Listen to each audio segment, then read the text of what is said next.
Hi family, welcome back to my YouTube channel. ನಾನು ಗಾಯಿ ಚೇತು. ಎಲ್ಲರೂ ಹೇಗಿದ್ದೀರಾ? ಐ ಹೋಪ್ ಎಲ್ಲರೂ ಚೆನ್ನಾಗಿದ್ದೀರಾ ಅಂತ ಅನ್ಕೊಂತೀವಿ. ನಾವು ಕೂಡ ಚೆನ್ನಾಗಿದ್ದೀವಿ. ಇವಾಗ ಅಮ್ಮ ಮನೆಗೆ ಬಂದಿದ್ದೀವಿ ನಾವು. ಅಮ್ಮ ಮನೆಯಿಂದ ನನ್ನ ತಮ್ಮ ಮನೆ ದೇವ್ರಿಗೆ ಹೋಗ್ತೀವಿ ಅಂತ ಬೇಡ್ಕೊಂಡಿದ್ದ. ಹಾಗಾಗಿ ನಮ್ಮನ್ನು ಕರ್ಕೊಂಡು ಹೋಗ್ತೀನಿ ಅಂತ ಅಂದ್ಕೊಂಡಿದ್ದಂತೆ. ಸೊ ಇವಾಗ ಎಲ್ಲರೂ ರೆಡಿಯಾಗಿ ಹೋಗ್ತಾ ಇದ್ದೀವಿ. ಬೆಳಗ್ಗೆ ಒಂದು 8 o'clock ಆಗಿದೆ. ಮನೇಲಿ ಪೂಜೆ ಎಲ್ಲ ಮಾಡಿಬಿಟ್ಟು ಎಲ್ಲ ಎತ್ತಿಟ್ಕೊತಾ ಇದ್ದೀವಿ. ರಾತ್ರಿನೇ ಆಲ್ಮೋಸ್ಟ್ ಎಲ್ಲ ರೆಡಿ ಮಾಡ್ಕೊಂಡಿದ್ವಿ. ನೋಡೋಣ ಹೇಗೆ ಹೋಗುತ್ತೆ ಅಂತ. ಖುಷಿಯಾಗಿದ್ದೀವಿ. ಫ್ಯಾಮಿಲಿ ಸಮೇತ ಫಸ್ಟ್ ಟೈಮ್ ಹೋಗ್ತಾ ಇರೋದು. ಹಾಗಾಗಿ ಆ್ಯಂಡ್ ಇವತ್ತು ಸ್ಪೆಷಲ್ ಏನಂದರೆ ನಮ್ಮ ಹಸ್ಬೆಂಡು ಕೂಡ ಬರ್ತಾ ಇದ್ದಾರೆ. ಅವ್ರು ಯಾವತ್ತೂ ಬಂದೇ ಇಲ್ಲ ನಮ್ಮ ಮನೆ ದೇವರಿಗೆ. ಹಾಗಾಗಿ ನೋಡೋಣ. ಆ್ಯಂಡ್ ಈ ವಿಡಿಯೋ ಇಷ್ಟ ಆದರೆ ಗೊತ್ತಲ್ಲ, ಪ್ಲೀಸ್ ಲೈಕ್ ಶೇರ್ ಕಮೆಂಟ್ ಮಾಡೋದನ್ನ ಮರಿಬೇಡಿ. ಆ್ಯಂಡ್ ಯಾರೆಲ್ಲ ಇನ್ನೂ ನನ್ನ ಚಾನಲ್ನ ಸಬ್ಸ್ಕ್ರೈಬ್ ಆಗಿಲ್ಲ, ಪ್ಲೀಸ್ ಸಬ್ಸ್ಕ್ರೈಬ್ ಮಾಡ್ಕೊಳ್ಳಿ. ಆ್ಯಂಡ್ ಪಕ್ಕದಲ್ಲೇ ಕಾಣೋ ಬೆಲ್ಲೈಕನ್ನ ಕ್ಲಿಕ್ ಮಾಡಿ. ಸೊ ಬನ್ನಿ ಇವಾಗ ಹೋಗೋಣ. ಫಸ್ಟು ಪೂಜೆ ಎಲ್ಲ ಮಾಡಿಬಿಟ್ಟು ಆಮೇಲೆಲ್ಲ ತೊಗೊಂಡು ಹೋಗೋಣ. ನಾವೆಲ್ಲ ರೆಡಿ ಆಗೋಷ್ಟರಲ್ಲಿ ಅಮ್ಮ ಕೂಡ ಪೂಜೆ ಎಲ್ಲ ಮಾಡಿ ರೆಡಿ ಆಗಿದ್ರು. ಇವಾಗ ಇನ್ನೇನು ಹೊರಟ್ವಿ ನಾವು. ಸೊ ಫೈನಲಿ ರೀಚ್ ಆದ್ವಿ ದೇವಸ್ಥಾನಕ್ಕೆ. ಗಾಡಿ ಪಾರ್ಕ್ ಮಾಡಿಬಿಟ್ಟು ಇವಾಗ ದೇವಸ್ಥಾನದ ಒಳಗಡೆ ಹೋಗ್ತಾ ಇದ್ದೀವಿ. ನಮ್ಮ ಬುಜ್ಜಿ ಬೇಬಿ ಅಲ್ಲೇ ಬುಜ್ಜಿ ಬೇಬಿ. ನಾನು ಫಸ್ಟ್ ಟೈಮ್ ಬಂದಿರೋದು. ಹಾಂ, ನಮ್ಮ ಹಸ್ಬೆಂಡ್ ಫಸ್ಟ್ ಟೈಮು. ಸೊ ನಮ್ಮಮ್ಮ ಮನೆ ದೇವರು ಕಬ್ಬಾಳಮ್ಮ. ಇವಾಗ ನಾವು ದೇವಸ್ಥಾನದ ಒಳಗಡೆ ಓಡ್ತಾ ಇದ್ದೀವಿ. ನಾವೆಲ್ಲ ಹೋಗಿ ಪೂಜೆಗೆ ಕ್ಯೂ ಅಲ್ಲಿ ನಿಂತ್ಕೊಳ್ಳೋಣ ಅಂತ ಹೇಳ್ಬಿಟ್ಟು ಹೋಗ್ತಾ ಇದ್ವಿ. ಅಷ್ಟರಲ್ಲಿ ನನ್ನ ತಮ್ಮ ಮುಡಿ ಕೊಡಕ್ಕೆ ಅಂತ ಬಂದಿದ್ದಾನೆ. ಹುಟ್ಟಿದಾಗ ಮುಡಿ ಕೊಟ್ಟಿದ್ದು, ಆಮೇಲೆ ಮತ್ತೆ ನಮ್ಮ ಮನೆ ದೇವ್ರಿಗೆ ಅಂತ ಕೊಟ್ಟೇ ಇದ್ದಿದ್ದಿಲ್ಲ. ಸೊ ಹಾಗಾಗಿ ಬೇಡ್ಕೊಂಡಿದ್ದಂತೆ. ಇವಾಗ ಅವ್ನು ಮುಡಿ ಕೊಡಕ್ಕೆ ಹೋದ. ನಾವು ಕೂಡ ಇಲ್ಲಿ ಪೂಜೆ ಎಲ್ಲ ಮಾಡಿಸ್ಕೊಂಡು ಬರೋಣ ಅಂತ ಹೇಳ್ಬಿಟ್ಟು ಇವಾಗ ದೇವಸ್ಥಾನದ ಒಳಗಡೆ ಹೋಗ್ತಾ ಇದ್ದೀವಿ. ಗಾಡಿನ ಅಲ್ಲೇ ಪಾರ್ಕ್ ಮಾಡಿಬಿಟ್ಟು ಬಂದ್ವಿ. ಇದೇ ಕಬ್ಬಾಳಮ್ಮನ ದೇವಸ್ಥಾನ. ತುಂಬ ವರ್ಷಗಳೇ ಆಗಿತ್ತು ಬಂದು. ನಾನು ಹುಟ್ಟಿದಾಗ ಬಂದಿದ್ದೆ. ಆಮೇಲೆ ಹೋದ ವರ್ಷ ಅಂದರೆ ಚಿರು 1.5 ವರ್ಷ ಇದ್ದಾಗ ಕರ್ಕೊಂಡು ಬಂದಿದ್ವಿ. ಅದಾದಮೇಲೆ ಇವತ್ತೇ ಬರ್ತಾ ಇರೋದು. ಆ್ಯಂಡ್ ಬುಜ್ಜಿ ಬೇಬಿ ಮತ್ತು ನಮ್ಮ ಹಸ್ಬೆಂಡ್ ಫಸ್ಟ್ ಟೈಮ್ ಬರ್ತಾ ಇರೋದು ಈ ದೇವಸ್ಥಾನಕ್ಕೆ. ಅಮ್ಮ ಮನೆ ದೇವರಲ್ವಾ, ಹತ್ರನೇ ಇದ್ರೂ ನಮಗೆ ಹೋಗೋಕ್ಕೆ ಗೊತ್ತಾಗಿದ್ದಿಲ್ಲ. ಬಟ್ ಇವಾಗ ಗೊತ್ತಾದ್ಮೇಲೆ ಚಿದ ಅಂದರೆ ನನ್ನ ತಮ್ಮ ಮತ್ತು ನಮ್ಮ ಅಮ್ಮ 6 ತಿಂಗಳಿಗೆ ಒಂದ್ಸಲಿ, ವರ್ಷಕ್ಕೊಂದ್ಸಲಿ ಬರ್ತಾನೆ ಇರ್ತಾರೆ. ಸೊ ಇವಾಗ ನಾವು ಕೂಡ ಒಳಗಡೆ ಪೂಜೆ ಮಾಡಿಸ್ಕೊಂಡು ಬರೋಣ ಅಂತ ಹೇಳ್ಬಿಟ್ಟು ಹೋಗ್ತಾ ಇದ್ದೀವಿ. ಇವತ್ತು ಸಂಡೇ ಆಗಿರೋದ್ರಿಂದ ಸಿಕ್ಕಾಪಟ್ಟೆ ರಶ್ ಇತ್ತು. ನಾವಂತೂ ಎಕ್ಸ್ಪೆಕ್ಟೇ ಮಾಡಿರಲಿಲ್ಲ ಇಷ್ಟೊಂದು ರಶ್ ಇರುತ್ತೆ ಅಂತ. ಬಿಕಾಸ್ ಕ್ಯೂ ನಿಂತು ಮತ್ತು ಪೂಜೆ ಸಾಮಾನು ತಗೊಳ್ಳೋಕ್ಕೂ ಅಷ್ಟೊಂದು ಜನ ಇದ್ದರು. ಎಲ್ಲೂ ಫ್ರೀನೇ ಇರ್ತಿದ್ದಿಲ್ಲ. ಸೊ ವೆಯ್ಟ್ ಮಾಡಿ ಎಲ್ಲ ತೊಗೊಂಡು ಹೊರಡೋಣ ಅಂತ ಹೇಳ್ಬಿಟ್ಟು ಇಲ್ಲಿ ಅಮ್ಮ ಇವಾಗ ಮಡ್ಲಕ್ಕಿ, ಪೂಜೆ ಸಾಮಾನು ಪ್ರತಿಯೊಂದೂ ತೊಗೊತಾ ಇದ್ದಾರೆ. ಇಲ್ಲಿಂದ ಹೋಗಿ ಪೂಜೆ ಎಲ್ಲ ಮಾಡಿಸ್ಕೊಂಡು ಬರೋಣ.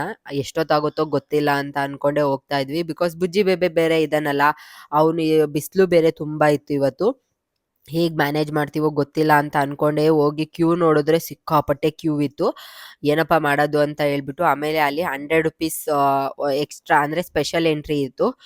ಪಾಪು ಇರೋದ್ರಿಂದ ಇಲ್ಲ ಸರಿ ಹೋಗಲ್ಲ ಅಂತ ಹೇಳ್ಬಿಟ್ಟು ಅದೇ ಥರನೇ ತಗೊಂಡು ನಾವಿವಾಗ ಒಳಗಡೆ ಹೋಗ್ತಾ ಇದ್ದೀವಿ. ಒಂದು ಹಾಫ್ ಆನ್ ಅವರು ಆಗಿಲ್ಲ, ಒಂದು 15 ಮಿನಿಟ್ಸ್ ಒಳಗಡೆನೆ ಒಳಗಡೆ ಬಿಟ್ಬಿಟ್ರು ನಮಗೆ.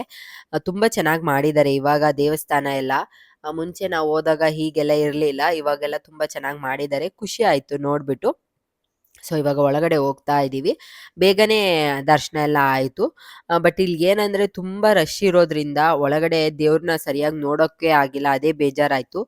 ನೀವೇ ನೋಡ್ತಾ ಇರ್ಬೋದು ಎಷ್ಟು ಜನ ಕ್ಯೂ ನಿಂತಿದ್ದಾರೆ ಅಂತ. ಬಿಕಾಸ್ ಈ ನಮ್ಮನೆ ಅಂದರೆ ಅಮ್ಮ ಮನೆ ದೇವ್ರಿಗೆ ಇವತ್ತೇ ವಾರ ಇರೋದು. ಹಾಗಾಗಿ ಭಾನುವಾರನೇ ಆಲ್ಮೋಸ್ಟ್ ಎಲ್ಲ ಜನರು ಬಂದೇ ಬರ್ತಾರೆ.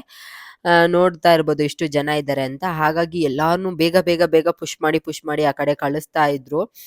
ನನಗಂತೂ ಇಲ್ಲಿಂದ ಒಂದು ಸ್ವಲ್ಪ ನೋಡಿದೆ ಅಷ್ಟೇ. ಬಟ್ ಅಲ್ಲಿ ಡೈರೆಕ್ಟಾಗಿ ಹೋಗಿ ನಿಂತ್ಕೊಂಡು ಸರಿಯಾಗಿ ಕೈ ಮುಗಿಯೋಕ್ಕೆ ಆಗಿಲ್ಲ. ಸಿಕ್ಕಾಪಟ್ಟೆ ಬೇಜಾರಾಯಿತು. ಯಾಕಂದರೆ ಅಷ್ಟು ದೂರದಿಂದ ಹೋಗಿರ್ತೀವಿ ನಾವು, ಸರಿಯಾಗಿ ದೇವ್ರ ದರ್ಶನ ಆಗಿಲ್ಲ ಅಂದರೆ ಬೇಜಾರಾಗ್ಬಿಡುತ್ತೆ ಅಲ್ಲ. ಹಾಗಾಗಿ ಸರಿ ಇನ್ನೇನು ಮಾಡೋದು ಅಂತ ಕೈ ಮುಕ್ಕೊಂಡು ನಾವು ಕೂಡ ಈ ಕಡೆ ಬಂದು ಬೇರೆ ದೇವ್ರುಗಳೆಲ್ಲ ಇತ್ತು. ಇಲ್ಲಿ ಗಣೇಶ ಆಗಿರ್ಬೋದು, ಅದನ್ನೆಲ್ಲ ಕೈ ಮುಕ್ಕೊಂಡು. ಆ್ಯಂಡ್ ಬುಜ್ಜಿ ಬೇಬಿ ಅಂತೂ ಫುಲ್ ಖುಷಿಯಾಗಿ ನೋಡ್ತಾ ಇದ್ರು. ಆ್ಯಂಡ್ ಇಲ್ಲಿ ಮೂಲ ವಿಗ್ರಹ ಇಲ್ಲಿ ಇಟ್ಟಿದ್ದಾರೆ ಕಬ್ಬಾಳಮ್ಮದು. ಅದನ್ನು ಕೂಡ ನೋಡ್ತಾ ಇದ್ವಿ. ಇಲ್ಲಿ ಇಟ್ಟಿದ್ರು, ಚೆನ್ನಾಗಿತ್ತು. ಅದನ್ನೆಲ್ಲ ನೋಡ್ಕೊಂಡು ಇವಾಗ ನಾವು ಕೂಡ ಹೊರಗಡೆ ಬಂದ್ವಿ. ಹೊರಗಡೆ ಬಂದರೆ ಇಲ್ಲಿ ನಂದಿ ಇದ್ದಾರೆ. ತುಂಬ ವರ್ಷಗಳಿಂದ ಅದು ಇಲ್ಲೇ ಇದೆ. ಸೊ ಅದು ಕೂಡ ನೋಡ್ಕೊಂಡಲೇ ಹೋಗ್ಬೇಕು.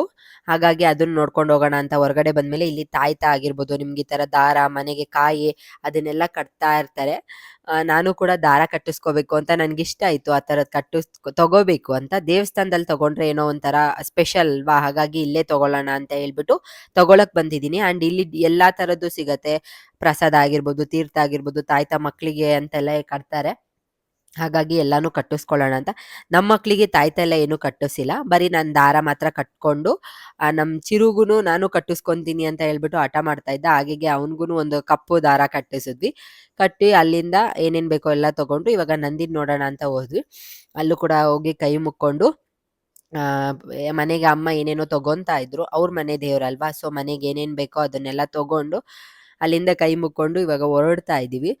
ಇನ್ನು ಪೂಜೆ ಎಲ್ಲ ಮಾಡಿಸಿದಾಯ್ತಲ್ಲ, ಅಷ್ಟರಲ್ಲಿ ನನ್ನ ತಮ್ಮ ಕೂಡ ಮುಡಿ ಕೊಟ್ಬಿಟ್ಟು ಬಂದ. ಅವನು ಕೂಡ ಹೋಗಿ ದರ್ಶನ ಮಾಡ್ಕೊಂಬರ್ತೀನಿ ಅಂತ ಹೇಳಿದ್ದ. ಸೊ ಹಾಗಾಗಿ ನಾವು ಇಲ್ಲೇ ವೆಯ್ಟ್ ಮಾಡ್ತಾ ಇದ್ವಿ. ಬಿಕಾಸ್ ಅವನು ಒಟ್ಟಿಗೆ ಬಂದಮೇಲೆ ನಾವು ಹೋಗಿ ಕೋಳಿ ಕುಯ್ದು ಅಡುಗೆ ಎಲ್ಲ ಮಾಡಬೇಕಾಗಿತ್ತು. ಹಾಗಾಗಿ ಅವನು ಬರಲಿ ಅಂತ ಹೇಳ್ಬಿಟ್ಟು ನಾವು ಅಲ್ಲಿ ನಂದಿ ಇದ್ರು, ಮತ್ತು ಪಕ್ಕ ದೇವ್ರುಗಳೆಲ್ಲ ಇತ್ತು ಇನ್ನು. ಹಾಗಾಗಿ ಅದನ್ನೆಲ್ಲ ನೋಡ್ಕೊಂಡು ನಿಂತಿದ್ವಿ. ಚೆನ್ನಾಗಿತ್ತು. ಹಸ್ಬೆಂಡ್‌ಗೂ ಎಕ್ಸ್‌ಪೀರಿಯನ್ಸ್ ಒಂಥರ ಚೆನ್ನಾಗಿತ್ತು. ಫಸ್ಟ್ ಟೈಮ್ ಬರ್ತಾ ಇರೋದಲ್ವಾ, ಹಾಗಾಗಿ ಅವರು ಕೂಡ ಚೆನ್ನಾಗಿದೆ, ನೆಕ್ಸ್ಟ್ ಟೈಮ್ ಇನ್ಮೇಲಿಂದ ಬರ್ತಾ ಇರಬೇಕು ಅವಾಗವಾಗ ಅಂತ ಹೇಳ್ತಾ ಇದ್ರು. ಆಮೇಲೆ ಇಲ್ಲಿ ಪೂಜೆ ಮಾಡಕ್ಸಕ್ ಬಂದಿದ್ವಿ. ಮನೆಗೆ ದೃಷ್ಟಿ ತೆಗಿಯೋದು ಇರುತ್ತಲ್ಲ, ಅದನ್ನೆಲ್ಲ ಇಲ್ಲಿ ಸೇಲ್ ಕೂಡ ಮಾಡ್ತಾರೆ. ನಾವು ಕೂಡ ಒಂದೆರಡು ತಗೊಂಡ್ವಿ. ಅಂದ್ರೆ ನಮ್ಮ ಮನೆಗೊಂದು, ನಮ್ಮ ಅತ್ತೆ ಮನೆಗೊಂದು ಇರ್ಲಿ, ಮನೆಗೆ ದೃಷ್ಟಿ ಆಗದೆ ಇರ್ಲಿ ಅಂತ ಹೇಳ್ಬಿಟ್ಟು ತಗೊಂಡ್ವಿ. ಅದು ಕೂಡ ತಗೊಂಡ್ಮೇಲೆ ಅಲ್ಲಿ ದೇವ್ರ ಹತ್ರ ಇಟ್ಬಿಟ್ಟು ಪೂಜೆ ಮಾಡಿ ಕೊಡ್ತಾರೆ ಅವರು ನಮಗೆ ಇದನ್ನ.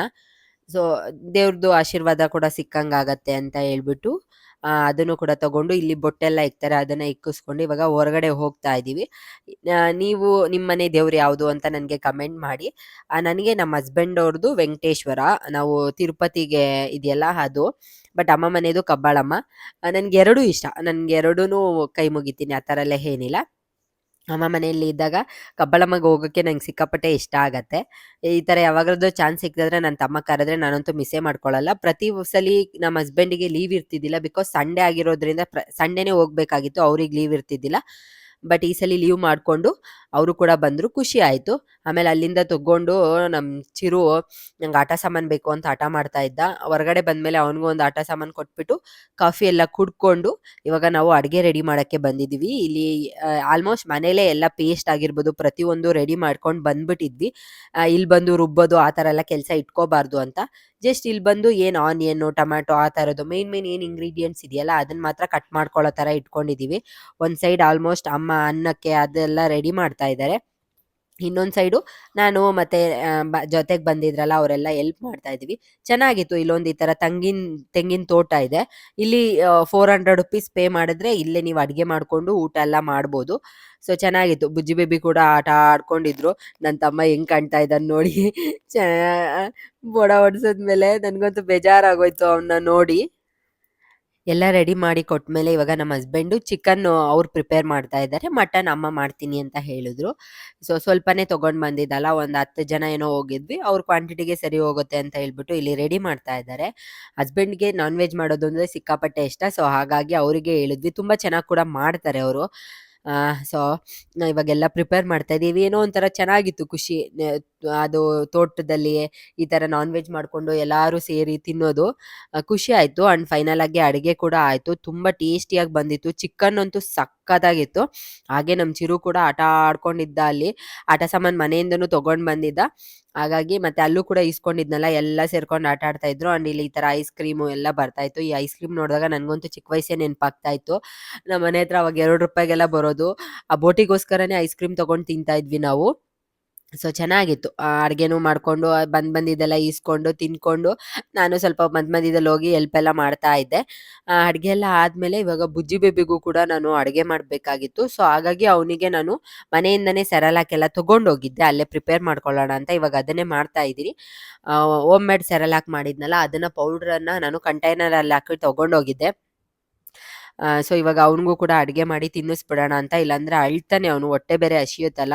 ಬೆಳಗ್ಗೆನೂ ಲೇಟಾಗಿ ಹೋಗಿತ್ತು ತಿನ್ನಿಸೋ ಅಷ್ಟೊತ್ತಿಗೆ. ಹಾಗಾಗಿ ಮಧ್ಯಾಹ್ನ ಒಂದೇ ಸಲ ತಿನ್ಸೋಣ ಅಂತ ಹೇಳ್ಬಿಟ್ಟು ಊಟ ಎಲ್ಲ ಮಾಡಿಸಿದ್ಮೇಲೆ ಅವ್ನು ನಿದ್ದೆ ಬಂದುಬಿಟ್ಟಿತ್ತು. ಅವ್ನು ಜೋಕಾಲಿಯಲ್ಲಿ ಮಲಗಿ ಅಭ್ಯಾಸ ಆಗಿರೋದ್ರಿಂದ ಅಳ್ತಾನೇ ಇದ್ದ. ಸರಿ ಏನು ಮಾಡೋದು ಅಂತ ಗೊತ್ತಿಲ್ಲದಲೇ ನಮ್ಮ ಅಮ್ಮನ ವೇಲ್ ತೊಗೊಂಡು ನಾನು ನಮ್ಮ ಹಸ್ಬೆಂಡು ಅದ್ರೊಳಗಡೆ ಹಾಕ್ಬಿಟ್ಟು ತೂಗ್ತಾ ಇದ್ವಿ.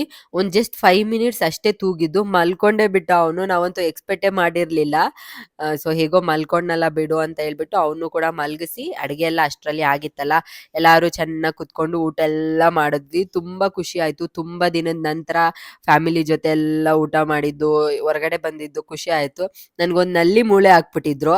ಅದರಲ್ಲಿರೋ ಅದು ಒಳಗಡೆ ಇರುತ್ತಲ್ಲ, ಅದನ್ನ ತೆಗಿಯಕ್ಕೆ ಬಂದಿದ್ದಿಲ್ಲ. ಹಾಗಾಗಿ ಎಲ್ಲರೂ ರೇಗಿಸ್ತಾ ಇದ್ರು. ಸೊ ಊಟ ಎಲ್ಲ ಮಾಡ್ಕೊಂಡು ನಾವು ಕೂಡ ಮನೆಗೆ ಬಂದ್ವಿ.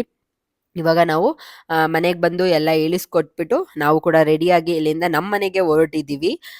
ಸೊ ಚೆನ್ನಾಗಿತ್ತು. ನೀವು ಕೂಡ ಈ ವಿಡಿಯೋನ ಎಂಜಾಯ್ ಮಾಡಿರ್ತೀರಾ ಅಂತ ಅನ್ಕೊಂತೀವಿ. ನೆಕ್ಸ್ಟ್ ನಾನು ಮನೆಗೆ ಹೋಗಿ ನಿಮಗೆ ಸಿಗ್ತೀನಿ. ಇವಾಗ ನಮ್ಮ ಮನೆಗೆ ಬಂದ್ವಿ ನಾವು ಅಮ್ಮ ಮನೆಯಿಂದ. ಅಲ್ಲಿ ಹೋಗಿ ಸ್ವಲ್ಪ ಹೊತ್ತು ಇದ್ದು ಕಾಫಿ ಕುಟ್ಕೊಂಡು ಮತ್ತೆ ವಾಪಸ್ ನಮ್ಮ ಮನೆಗೆ ಬಂದ್ಬಿಟ್ವಿ. ಸ್ವಲ್ಪ ಕೋಲ್ಡು, ಹೆಡ್ಡೇಕು, ಮೈಕೈ ನೋವೆಲ್ಲ ಸ್ವಲ್ಪ ಆಗಿಬಿಟ್ಟಿದೆ. ಬಿಕಾಸ್ ಗಾಳಿಯಲ್ಲೆಲ್ಲ ಸ್ವಲ್ಪ ಜಾಸ್ತಿ ಓಡಾಡ್ಬಿಟ್ವಲ್ಲ ಇವತ್ತು. ಹಾಗಾಗಿ ಇವಾಗ ರೆಸ್ಟ್ ಮಾಡಿದ್ರೆ ಸಾಕು. ಊಟ ಮಾಡಿಬಿಟ್ಟು ಅಡುಗೆ ಎಲ್ಲ ಏನೂ ಮಾಡೋಂಗಿಲ್ಲ. ಸಾಂಬಾರೆಲ್ಲ ಕೊಟ್ಟು ಕಳಿಸಿದ್ರು ಅಮ್ಮ. ಅದಕ್ಕೆ ರೈಸಿಗೆ ಇಟ್ಟಿದ್ದೀನಿ. ಸೊ ತಿಂದ್ಬಿಟ್ಟು ಮಲ್ಕೊಂಬಿಡೋದಷ್ಟೇ. ಈ ವಿಡಿಯೋನ ನೀವು ಕೂಡ ಎಂಜಾಯ್ ಮಾಡಿರ್ತೀರಾ ಅಂತ ಅನ್ಕೊತೀನಿ. ಆ್ಯಂಡ್ ನಾನು ಈ ವಿಡಿಯೋನ ಇಲ್ಲಿಗೆ ಎಂಡ್ ಮಾಡ್ತೀನಿ. ಮತ್ತೆ ಹೊಸ ವಿಡಿಯೋದಲ್ಲಿ ಸಿಗ್ತೀನಿ. Take care. ಬಾಯ್ ಬಾಯ್.